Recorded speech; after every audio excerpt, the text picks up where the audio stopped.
राष्ट्रीय नीतियाँ और कानून। अंतर्राष्ट्रीय स्तर पर विकलांग व्यक्तियों के कार्यों का अनुसरण करते हुए भारत सरकार ने भी इनके लिए कुछ नीतियाँ एवं कानून बनाए, जिसका वर्णन हम इस खंड में करेंगे। तो सबसे पहले संवैधानिक प्रावधान, जो संविधान में जोड़ा गया। जैसे भारतीय संविधान के अनुच्छेद 14 में कहा गया है कि कानून के समक्ष सभी नागरिक एक समान हैं, तथा अनुच्छेद 15 में कहा गया है कि राज्य किसी भी नागरिक को धर्म, नस्ल, जाति, लिंग, जन्म स्थान या इनमें से किसी भी आधार पर भेदभाव नहीं करेगा। अनुच्छेद 41 में जहां कार्य करने की अधिकार की बात करता है, वही अनुच्छेद 45 कहता है कि राज्य 6 वर्ष तक की आयु वाले बच्चों को प्रारंभिक बाल्यावस्था देखभाल एवं शिक्षा देने का प्रयास करे। भारतीय संविधान के 86वां संशोधन, जो 2002 में हुआ था, के द्वारा अनुच्छेद 211 में कहा गया है कि 6 से 14 वर्ष के बच्चों के लिए निःशुल्क व अनिवार्य शिक्षा की बात कही गई है। 21 के क में जो है 6 से 14 वर्ष के बच्चों के लिए निःशुल्क एवं अनिवार्य शिक्षा की बात कही गई है। शिक्षा का अधिकार अधिनियम 2009, जो कि 1 अप्रैल 2010 से लागू हो गया है, यह सुनिश्चित करता है कि शिक्षा प्रत्येक बच्चे का अधिकार है तथा राज्य को अनिवार्य रूप से उसको ये अधिकार प्रदान करने होंगे तथा उनसे कोई शुल्क नहीं लिया जाएगा। तो ये संवैधानिक प्रावधान थे। अंतर्राष्ट्रीय स्तर पर विकलांग व्यक्तियों के कार्यों का अनुसरण करते हुए भारत सरकार ने भी जो है कुछ इसमें प्रयास किया और जो है नीतियाँ एवं कानून बनाए, जो संवैधानिक प्रावधान के अंतर्गत हम लोगों ने जाना। जैसे अनुच्छेद 14 में कहा गया है कि कानून के समक्ष सभी नागरिक एक समान है। अनुच्छेद 15 में कहा गया है कि राज्य किसी भी नागरिक को धर्म, नस्ल, जाति, लिंग, जन्म स्थान या इनमें से किसी भी आधार पर भेदभाव नहीं करेगा। यानी वो अगर विकलांग भी हैं तो उनके साथ कोई भेदभाव नहीं किया जाएगा। उसके बाद अनुच्छेद 41 में कहा गया कि जहां कार्य करने की अधिकार की बात करता है, तो अनुच्छेद 45 कहता है कि राज्य 6 वर्ष तक आयु वाले बच्चों को प्रारंभिक बाल्यावस्था देखभाल एवं शिक्षा देने का प्रयास करे। उसी प्रकार 26वां संशोधन जो हुआ था, संविधान संशोधन 2002, उसके द्वारा जोड़ा गया कि अनुच्छेद 21 में कहा गया कि 6 से 14 वर्ष के बच्चों के लिए निःशुल्क एवं अनिवार्य शिक्षा की बात हो। शिक्षा का अधिकार अधिनियम 2009 में आया था, जो 1 अप्रैल 2010 से लागू हुआ था। यह सुनिश्चित करता है कि शिक्षा प्रत्येक बच्चे का अधिकार है तथा राज्य को अनिवार्य रूप से उनको ये अधिकार प्रदान करने होंगे तथा उनसे कोई शुल्क नहीं लिया जाएगा। अब हम लोग पढ़ते हैं मानसिक स्वास्थ्य अधिनियम। मानसिक स्वास्थ्य अधिनियम सन 1987 में लागू हुआ, जिसका उद्देश्य यह सुनिश्चित करना था कि मानसिक रोगी व्यक्तियों की शीघ्र पहचान करके उनका अच्छा उपचार हो सके। इस अधिनियम की मुख्य बातें निम्नलिखित हैं। पहला है, मानसिक रोगी समाज के अंग हैं तथा राज्य उन सभी बाधाओं को दूर करके उन्हें उपचार पाने, देखभाल व सहारा पाने तथा सम्मानजनक जीवन जीने के समान अवसर प्रदान करेगी। मानसिक रोग से ग्रस्त व्यक्तियों को मनोचिकित्सा अस्पतालों या नर्सिंग होम में उपचार हेतु समय पर प्रवेश मिले। मानसिक रोगियों को किसी का दुर्व्यवहार ना सहना पड़े, ना ही वे किसी से दुर्व्यवहार करें। यदि मानसिक रोगी अपने मामलों की देखभाल व प्रबंधन के लिए किसी अभिभावक की मांग करे तो उन्हें उपलब्ध कराया जाए। यानी जो समाज में मानसिक रोगी हैं, उनकी जो बाधाएं हैं, उनकी देखभाल व सहारा पाने का, सम्मानजनक जीवन जीने का उनको भी अधिकार है, तो उनकी बाधाओं को दूर किया जाए तथा उन्हें सहारा दिया जाए और सम्मानजनक जीवन जीने के समान अवसर प्रदान किया जाए। उसके बाद कहा गया, मानसिक रोग से ग्रस्त व्यक्तियों को जो है मनोचिकित्सक से और अस्पतालों या नर्सिंग होम में उपचार हेतु समय पर प्रवेश मिले। मानसिक रोगियों को किसी का दुर्व्यवहार ना सहना पड़े, ना ही वे किसी से दुर्व्यवहार करें। यदि मानसिक रोगी अपने मामलों की देखभाल व प्रबंधन के लिए किसी अभिभावक की मांग भी करता है तो उन्हें उपलब्ध कराया जाए। ये सारी बातें जो है मानसिक स्वास्थ्य अधिनियम जो 1987 में लागू हुआ, इसके अंतर्गत कही गई। आगे हम लोग पढ़ते हैं भारतीय पुनर्वास परिषद अधिनियम। भारतीय पुनर्वास परिषद अधिनियम, जिसे संक्षेप में हम RCI एक्ट कहते हैं, सन 1992 में पारित हुआ तथा 22 जून 1993 से लागू हुआ। सन 2000 में इस अधिनियम में संशोधन किया गया। भारत सरकार द्वारा इस अधिनियम की आवश्यकता इसलिए महसूस की गई क्योंकि विकलांगता के क्षेत्र में शिक्षा की गुणवत्ता एवं प्रशिक्षण इत्यादि के लिए कोई अधिनियम एवं संस्था नहीं थी। भारतीय पुनर्वास परिषद की कुछ प्रमुख उद्देश्य निम्नलिखित हैं। विकलांग व्यक्तियों के पुनर्वास संबंधी प्रशिक्षण नीतियों व कार्यक्रमों को नियमित करना, विकलांग व्यक्तियों के साथ काम करने वाले विभिन्न श्रेणी के व्यवसायियों की शिक्षा व प्रशिक्षण हेतु एक न्यूनतम मानक प्रस्तावित करना, पूरे देश में एक रूपता लाने हेतु सभी प्रशिक्षण संस्थानों में इन मानकों का नियमितीकरण करना, उन सभी संस्थाओं या विश्वविद्यालयों को मान्यता प्रदान करना जो विकलांग व्यक्तियों के पुनर्वास विषय पर डिग्री, डिप्लोमा या सर्टिफिकेट पाठ्यक्रम चलाता है। आगे जो इसमें कहा गया है वो है मान्यता प्राप्त पुनर्वास योग्यता रखने वाले व्यक्तियों की सूची केंद्रीय पुनर्वास पंजीकरण में रखना, पुनर्वास एवं विशेष शिक्षा के क्षेत्र में अनुसंधान को प्रोत्साहित करना। तो ये सारी बातें जो हैं भारतीय पुनर्वास परिषद अधिनियम के अंतर्गत कही गई है कि विकलांग व्यक्तियों के पुनर्वास संबंधी प्रशिक्षण नीतियों व कार्यक्रमों को नियमित करना, विकलांग व्यक्तियों के साथ काम करने वाले विभिन्न श्रेणी के व्यवसायियों की शिक्षा व प्रशिक्षण हेतु एक न्यूनतम मानक प्रस्तावित करना, पूरे देश में एक रूपता लाने हेतु हम सभी प्रशिक्षण संस्थाओं में इन मानकों का नियमितीकरण करना, उन सभी संस्थाओं या विश्वविद्यालयों को मान्यता प्रदान करना जो विकलांग व्यक्तियों के पुनर्वास विषय पर डिग्री, डिप्लोमा या सर्टिफिकेट पाठ्यक्रम चलाता है। मान्यता प्राप्त पुनर्वास योग्यता रखने वाले व्यक्तियों की सूची केंद्रीय पुनर्वास पंजीकरण में रखना, पुनर्वास एवं विशेष शिक्षा के क्षेत्र में अनुसंधान को प्रोत्साहित करना।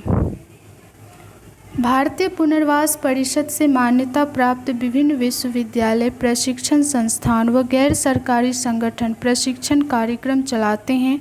ये प्रशिक्षण बुनियादी पाठ्यक्रम और प्रमाण पत्र से डिप्लोमा डिग्री, स्नातकोत्तर डिप्लोमा तक सभी प्रकार के होते हैं। पाठ्यक्रम पूर्ण करने वाले शिक्षार्थी भारतीय पुनर्वास परिषद पंजी में पंजीकरण पाठ्यक्रम की अर्हता पा लेते हैं। सफल विद्यार्थी अपने प्रशिक्षण के अनुरूप अधिकारी या व्यावसायिक की श्रेणी में पंजीकृत होते हैं। भारत में विकलांगता पुनर्वास के क्षेत्र में काम करने वाले किसी पुनर्वास विशेषज्ञ के लिए भारतीय पुनर्वास परिषद में पंजीकृत होना अनिवार्य है तथा प्रत्येक 5 वर्ष बाद पंजीकरण का नवीनीकरण कराना पड़ता है, जिसके लिए उन्हें समय समय पर परिषद द्वारा मान्यता प्राप्त सेमिनार, वर्कशॉप इत्यादि में भाग लेना होता है। तो ये सारी बात जो है भारतीय पुनर्वास परिषद अधिनियम के अंतर्गत कही गई, जो सन 1992 में पारित हुआ तथा 22 जून 1993 में लागू हुआ और सन 2000 में जो है इस अधिनियम में संशोधन किया गया। आगे हम लोग पढ़ते हैं विकलांग व्यक्तियों के लिए अधिनियम। विकलांग व्यक्तियों के लिए अधिनियम सन 1995 में पारित हुआ तथा इसका पूरा नाम विकलांग व्यक्ति समान अवसर अधिकारों की सुरक्षा एवं पूर्ण सहभागिता अधिनियम 1995। यह अधिनियम 7 फरवरी 1996 से लागू हुआ। इस अधिनियम के अंतर्गत 7 विकलांगताएँ आती है जो है। तो विकलांग व्यक्तियों के लिए जो अधिनियम आया था वह आया था 1995 में पारित हुआ था। इसका पूरा नाम जो है विकलांग व्यक्ति समान अवसर अधिकारों की सुरक्षा एवं पूर्ण सहभागिता अधिनियम 1995। इस अधिनियम को जो है 7 फरवरी 1996 ईस्वी को लागू किया गया। इस अधिनियम के अंतर्गत 7 विकलांगताएँ बताई गई, जो है अंधत्व, ब्लाइंडनेस, यानी जो अंधे हैं, मतलब जिसे दिखाई नहीं पड़ता, और दूसरा है अल्प दृष्टि, लो विजन, यानी जिसे कम दिखाई पड़ता है परंतु दिखाई पड़ता है। दूसरा है श्रवण बाधा, हियरिंग इम्पेयरमेंट, जिन्हें सुनाई नहीं पड़ता। मानसिक विकलांगता, जो मानसिक रोगी है, मेंटल रिटार्डेशन, जिसे मानसिक प्रॉब्लम है उसके लिए, जो मानसिक रोग है, मेंटल इलनेस, उसके लिए। उसके बाद गामक बाधा, लोकोमोटर इम्पेयरमेंट, यानी चलने फिरने में जो बाधा है उसको हम लोग गामक बाधा कहते हैं। कोर उपचरित, लेप्रोसी क्योर्ड, यानी जो हमारे शरीर में किसी तरह से स्थूलपन आ जाता है तो उसे हम लोग क्रोर उपचरित कहते हैं, किसी अंग का खराब हो जाना। तो ये जो है 7 विकलांगता को इसमें रखा गया। अंधत्व, अल्प दृष्टि, श्रवण बाधा, मानसिक विकलांगता, मानसिक रोग, गामक बाधा और कोर उपचरित। भारत में इस समय विकलांग व्यक्तियों को जो सुविधाएं दी जाती है, इसके लिए ज़रूरी है कि वह विकलांग व्यक्ति उपर्युक्त 7 विकलांगता में से किसी एक श्रेणी में हो तथा उसके विकलांगता का प्रतिशत कम से कम 40 हो। PWT एक्ट 1995 का सरकार द्वारा संशोधन का कार्य चल रहा है तथा इसका ड्राफ्ट बिल तैयार हो चुका है, जिसमें उपर्युक्त 7 विकलांगता के अलावा 11 और विकलांगता को भी इसमें सम्मिलित किया गया है। इस बिल का नाम है विकलांग व्यक्तियों के अधिकार बिल 2012। PW एक्ट 1995 में कुल 14 अध्याय है, जिसमें से अध्याय 4 में विकलांगता का शीघ्र निदान व रोकथाम के बारे में बताता है। अध्याय 5 में विकलांग बच्चों की शिक्षा के बारे में, जिसमें कहा गया है कि प्रत्येक विकलांग बच्चे को उचित व समावेशित वातावरण में 18 वर्ष की आयु तक निःशुल्क शिक्षा मिले। अध्याय 6 में विकलांग व्यक्तियों के रोजगार के बारे में है, जिनमें इन व्यक्तियों के लिए सरकारी प्रतिष्ठानों में 3% नौकरियों के आरक्षण की बात कही गई है तथा ये 3% दृष्टिबाधित, श्रवण बाधित एवं गामक बाधित व्यक्तियों के लिए है, प्रत्येक के लिए 1%। इस अधिनियम के अध्याय 8 में विकलांग व्यक्तियों के लिए बाधा रहित वातावरण का भी प्रावधान है, जिसमें कहा गया है कि विकलांग व्यक्ति अस्पताल, रेलवे स्टेशन, प्रशिक्षण केंद्र, मनोरंजन स्थल, निर्वाचन बूथ, कार्य क्षेत्र और सभी सार्वजनिक स्थलों की समस्त सुविधाओं का प्रभावशाली ढंग से उपयोग कर सके। इसके लिए सरकार इस बात की स्पष्ट घोषणा करती है कि इन सब सार्वजनिक स्थलों का बाधा रहित होना अनिवार्य है। इसके लिए इन सार्वजनिक इमारतों में रैंप, पहिए वाली कुर्सी वालों के लिए शौचालयों में अनुकूल सुविधा, लिफ्ट आदि में ब्रेक चिन्ह व श्रव्य संकेत, अस्पतालों में रैंप व ऐसे ही अनुकूली साधन होने चाहिए। तो जो विकलांग व्यक्तियों के लिए अधिनियम आया था 1995 में, उसे हम लोग, उसका नाम है विकलांग व्यक्ति समान अवसर अधिकारों की सुरक्षा एवं पूर्ण सहभागिता। ये अधिनियम जो है 1995 में आया था। 7 फरवरी 1996 ईस्वी में इसे लागू किया गया था। इस अधिनियम के अंतर्गत 7 विकलांगताएं बताई गई थी, जिसमें अंधत्व, अल्प दृष्टि, श्रवण बाधा, मानसिक विकलांगता, मानसिक रोग, गामक बाधा और कोर उपचरित। उसके बाद जो है इसी में संशोधन करके, ये जो अधिनियम आया इसी में संशोधन करके फिर जो है PWD एक्ट 1995 का यही है PWD एक्ट। इसे ही हम लोग इंग्लिश में PWD एक्ट, यानी इसका संक्षिप्त रूप है इंग्लिश में PWD एक्ट 1995 का सरकार ने जो है संशोधन किया इसमें, और इसका ड्राफ्ट बिल तैयार हो चुका है। इसमें जो है विकलांगता के 7 जो आधार दिए गए थे, उसके अलावा भी 11 और विकलांगता को भी इसमें सम्मिलित किया गया है। इस बिल का नाम है विकलांग व्यक्तियों के लिए अधिकार बिल, जो 2012 में आया। PW एक्ट 1995 में कुल 14 अध्याय हैं, जिसमें से अध्याय 4 में हम लोगों ने पढ़ा विकलांगता का शीघ्र निदान व रोकथाम। अध्याय 5 में है विकलांग बच्चों के बारे में, शिक्षा के बारे में, और अध्याय 6 में है विकलांग व्यक्तियों के रोजगार के बारे में, जिसमें कहा गया था कि विकलांग बच्चों की शिक्षा के बारे में कहा गया था कि उन्हें 18 वर्ष तक की आयु तक निःशुल्क शिक्षा मिले। अध्याय 6 में कहा गया विकलांग व्यक्तियों के रोजगार के बारे में, जिसमें इन व्यक्तियों के लिए सरकारी प्रतिष्ठानों में 3% नौकरियों के आरक्षण की बात कही गई है तथा ये 3% दृष्टिबाधित, श्रवण बाधित एवं गामक बाधित व्यक्तियों के लिए है, प्रत्येक के लिए 1%। इस अधिनियम के अध्याय 8 में कहा गया था विकलांग व्यक्तियों के लिए बाधा रहित वातावरण का प्रावधान करना, जैसे रेलवे स्टेशन पर, प्रशिक्षण केंद्र पर, मनोरंजन स्थल पर एवं निर्वाचन बूथ पर।